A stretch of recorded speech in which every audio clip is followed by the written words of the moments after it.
반갑습니다. 산골의 아침입니다. 오늘 말씀은 요한계시록 19장 4절에서 6절 말씀입니다.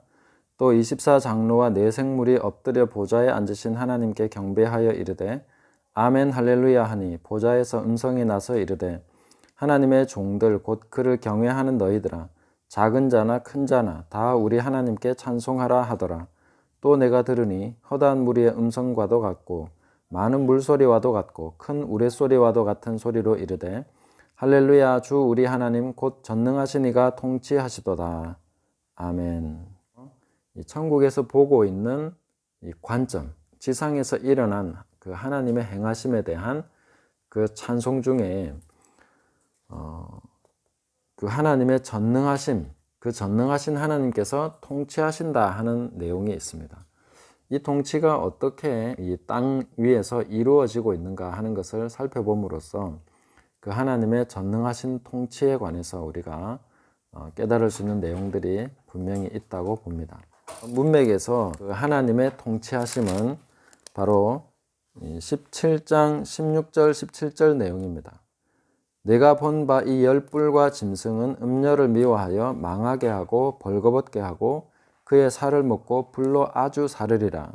이는 하나님이 자기 뜻대로 할 마음을 그들에게 주사 한 뜻을 이루게 하시고 그들의 나라를 그 짐승에게 주게 하시되 하나님의 말씀이 응하기까지 하심이라. 아멘. 자, 하나님께서 어떻게 통치하고 계신가?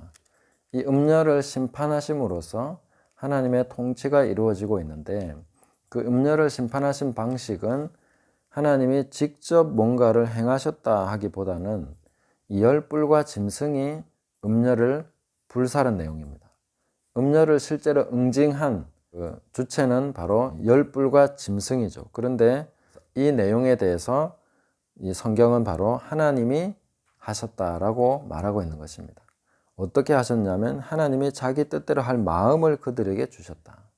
그 한 뜻을 이루게 하시고 그 마음을 주셔서 하나님의 말씀이 완전히 응할 때까지 그렇게 하게 하셨다라고 말씀하고 있습니다.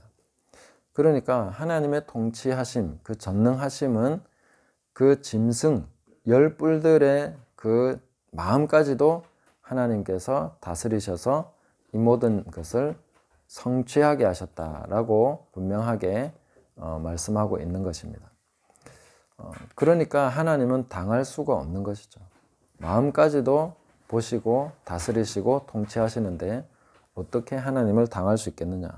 그리고 그 전능하심은 바로 이런 방식으로 나타나고 하나님의 통치하심도 이런 식으로 이루어지고 있다 하는 것을 성경이 보여주고 있는 것입니다. 악인들의 마음의 완악함과 또 여러 가지 그 모든 것들도 하나님께서 행하신다는 것이죠. 그래서 이사야 선지자는 하나님께 부르심을 받고 그 사역의 내용을 위임받았는데 그것은 바로 백성들의 눈이 멀고 귀가 들리지 않도록 하는 그런 내용을 받았던 것입니다. 그 사람들의 마음을 완악하게 하는 그런 것이 이사야의 사명이었는데 이런 것이 그 말씀대로 이루는 방식이라는 것을 우리는 기억을 해야 되겠습니다. 그러나 이것은 어떤 생각을 조종하는 것이 아닙니다. 그들은 자기들의 지혜와 자기들의 생각 안에서 자기들의 뜻대로 한 것이 맞습니다. 아무도 간섭하고 누가 나를 조종한다고 느끼지도 못하는 가운데 그들은 하나님의 뜻을 이루고 있는 것입니다. 창세기를 보면은 요셉의 형들이 나오죠. 요셉을 미워하고 시기하고 그랬습니다. 그런데 꿈꾸는 자가 오는도다. 요셉이 아버지의 심부름을 와서 자기들에게 오는 것을 보면서 그들이 의논하고 또 그들이 우물에 던지고 죽이려고 하다가 우물에 던지고 또 우물에 던졌던 요셉을 팔게 되는 그 모든 과정이 어떻습니까? 그들은 자기들의 뜻대로 자기들이 마음이 움직이는 대로 이런 식으로 다 해서 요셉에게 행한 것입니다. 그러나 그 사건에 대해서 그 하나님의 말씀은 그 하나님의 말씀이 응하기까지 그런 모든 과정이었다라는 것을 얘기해 주고 있는 것입니다. 이것이 참 하나님의 놀라움입니다. 우리는 하나님이 어떻게 세상을 통치하시고 다스리시는지 꿈조차 꿀 수 없는, 상상조차 할 수 없는 그런 방식으로 하나님께서는 모든 것을 그 뜻대로 행하신다는 것입니다. 이것이 바로 하나님의 전능하심입니다. 그래서 최종적으로 봤을 때 하나님의 전능하심은 우리가 한 가지 개념을 분명하게 잡아야 되는데, 그것은 바로 하나님의 말씀이 1.1획도 떨어지지 않고 없어지지 않고 모두가 그대로 응한다 하는 것입니다. 단 1.1획까지도 하나님께서는 놓치지 않고 없어지지 않게 하시고 다 응하게 하신다. 그 율법의 한 점이 없어지는 것보다 천지가 없어지는 것이 더 쉽다고 말씀하셨습니다. 그만큼 무게 있는 것이 하나님의 말씀입니다. 저는 사탄이 왜 하나님께 덤볐을까? 분명히 이기지 못할 것이 뻔한데 어떻게 하나님께 덤벼가지고 반역을 해가지고 뭔가 이길 수 있다는 어떤 승산이 있다는 계산을 했을까? 그런 것에 대해서 생각을 해본 적이 있습니다. 그럴 때에 제가 한 가지 생각을 해본 것은 이런 가능성입니다.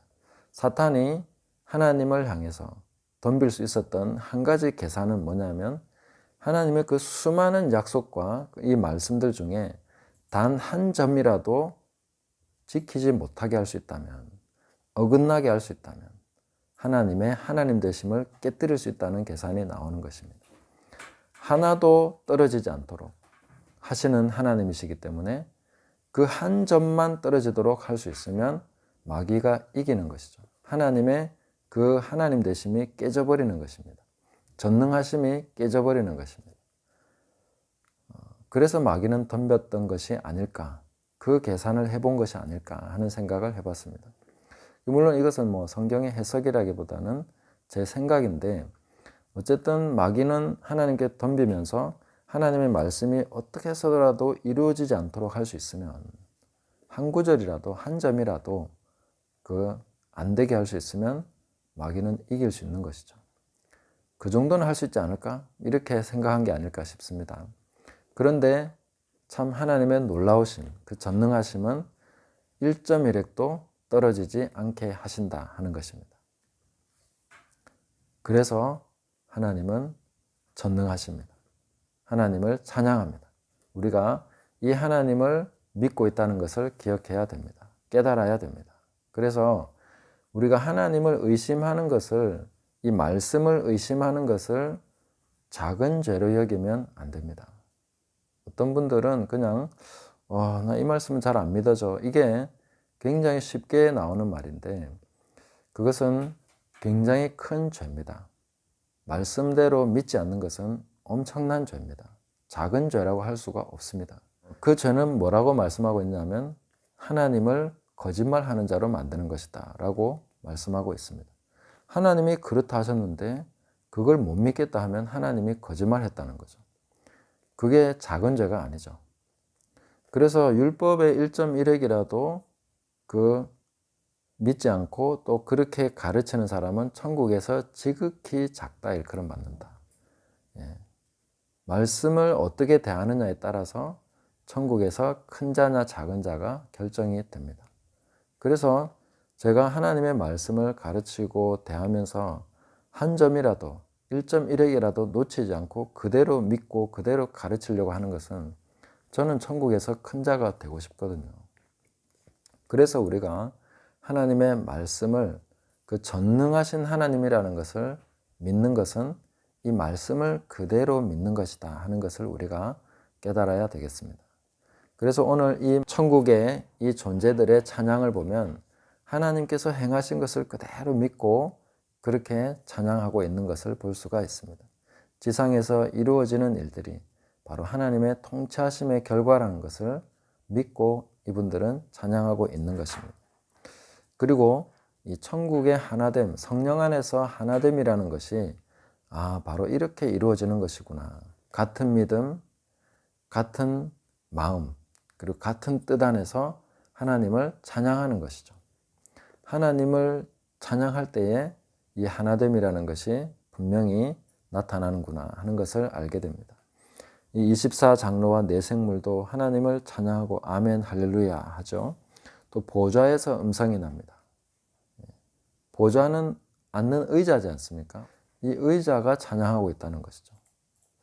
천국에는 참 무생물이 없는 것인지 아니면 무생물도 찬양할 수 있는 것인지 모르겠지만 우리가 이 보좌까지도 하나님을 찬양하고 높여드리고 있습니다. 그리고 이 보좌가 말하기를 하나님의 종들 곧 그를 경외하는 너희들아 작은 자나 큰 자나 다 우리 하나님께 찬송하라. 천국에 분명히 작은 자와 큰 자가 있습니다. 작은 자나 큰 자나 다 하나 되는 것이죠. 뭐 어떤 계급적인 차이나 구분을 한다는 것이 아니라 그 모든 자가 다 하나님을 찬양하라 하고 얘기하고 있습니다. 그리고 허다한 무리의 음성과도 같고 많은 물소리와도 같고 큰 우레소리와도 같은 그 소리가 또한 할렐루야 주 우리 하나님 곧 전능하신 이가 통치하시도다 이렇게 찬양하고 있는 것입니다. 그래서 우리가 성령 안에서의 하나됨이라는 것은 바로 성령 안에서 하나님을 찬양하고 높여드리는 것, 이것이 바로 하나됨에 대한 가장 분명한 나타남이다 하는 것을 알 수가 있겠습니다. 그래서 오늘도 우리가 하나님을 찬양하고 하나님께 감사하고 하나님을 높여드리면 천국에 있는 이분들과 하나가 된 것을 우리가 알 수 있습니다. 하나님을 찬양함으로써 만물이 하나가 되는 것입니다. 우리 모두가 하나님께 찬양하고 높여드릴 때에 하나가 된 것을 알 수가 있습니다. 다 같은 한 하나님을 찬양하고 한 하나님을 높여드릴 때에 우리가 하나가 된 것입니다. 코드가 맞고 얘기가 잘 되고 뭐 하는 일이 같고 아니면 뭐 지역이 같거나 학군이 같거나 뭐 사는 지역이 같아서 하나가 되는 것이 아니라 같은 교회 출석해서 하나가 되는 것이 아니라 바로 하나님을 찬양함으로써 하나가 되는 것이다. 그 하나님께 감사하고 항상 감사하고 범사에 감사하고 그분을 기뻐하고 하나님을 높여드림으로써 우리 모두가 하나가 되는 것이다 하는 것을 깨달아야 되겠습니다. 예수님께서 저희 모두가 하나가 되게 해달라고 기도하셨는데 그 하나됨이 바로 이 천국에서 이루어져 있는 것을 볼 수 있습니다. 그 하늘에서 이루어진 하나님의 뜻이 이 땅에서도 이루어지는 것은 우리도 이 땅에서 천국과 함께 같은 마음으로 하나님을 높여드리고 찬양할 때 이루어진다 하는 것입니다. 그래서 오늘날 우리가 이 세상을 보고 우리가 경험하는 모든 것 속에서 우리는 하나님을 그 전능하심을 믿고 찬양해야 되겠습니다. 하나님께서 통치하심을 믿고 찬양해야 되겠습니다. 악인이나 선인이나 심지어 이 열불과 짐승까지도 바로 하나님께서 주관하시고 다스리고 계신다 하는 것을 우리가 알 수가 있었습니다. 그래서 이 모든 것을 통해서 우리는 지금 이 세상을 완벽하게 통치하고 계시는 하나님을 찬양하고 믿고 높여드림으로써 천국과 함께 같은 마음으로 또 하나가 되어서 하나님을 섬기시고 찬양하며 나가시기를 예수님의 이름으로 축복합니다. 감사합니다.